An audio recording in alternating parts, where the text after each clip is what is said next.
This is downward facing dog. So index fingers come parallel, and you're rooting down through the finger pads. You're feeling the entire palm push down to protect the wrists. Then you tuck your toes, lift your knees up, and allow the hips to go up and back. And just observe this shape, right? It's an inverted V shape. From there, you push through the palms and allow the shoulder blades to wing up towards the pinky fingers. So that's quite different than sinking into the shoulders, right? You're actually allowing the shoulder blades to rise up and the inner shoulder blade to drop down. Cool? That protects your shoulder as you're in this inverted shape. So you're pushing through the hands, allowing the shoulder girdles to wing up. And then from there, the tailbone is kind of interesting. You're lifting it up towards the sky, and you're feeling this length in the low back and this deep opening in the hamstrings. If you're newer to yoga, you'll probably feel the hamstrings kind of pulling you under, and you'll feel like you're more in a U type of shape. If that's you, take a soft bend to your knees, and then flare the sit bones up, which is just a pretty way to say stick your butt out. Yeah? And then from there, your knees will stay bent as you're pushing through the hands. That's what your down dog looks like. Over time, you might be able to start to lengthen the legs out and keep the tail high. If you do that and it just pulls you back to that U shape, then keep the knees bent to let the tail flare. This is plank pose. The hands are right under the shoulders, and the hips are aligned with the ribs and the shoulders. You're feeling the low belly knit up and in. So you're being mindful not to drop the hips below the shoulders and not above the shoulders, kind of like that down dog, but instead right in line with the shoulders.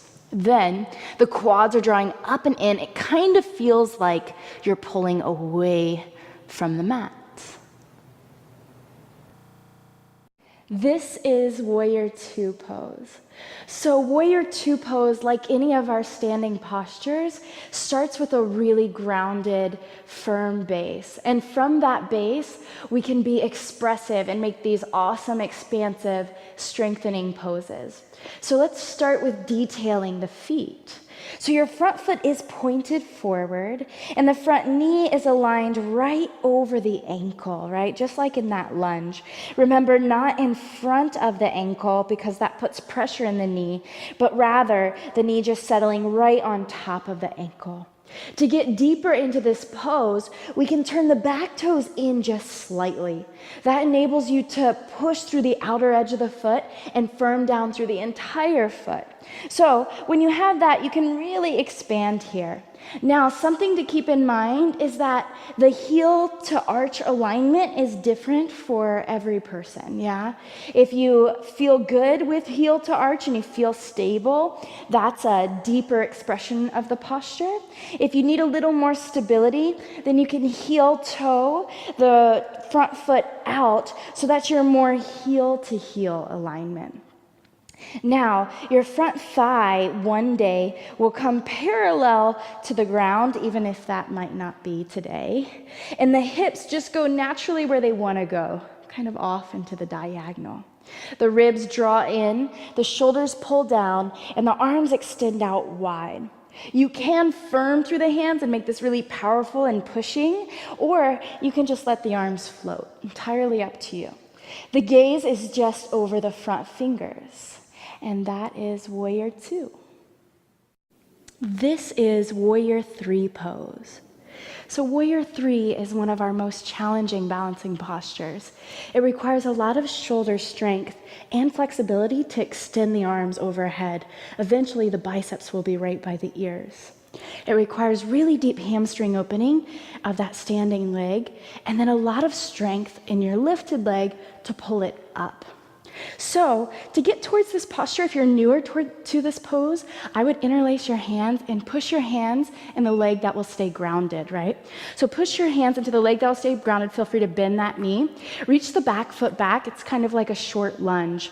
Then push into the thigh, open the heart, and lift your leg a little or maybe a lot, right?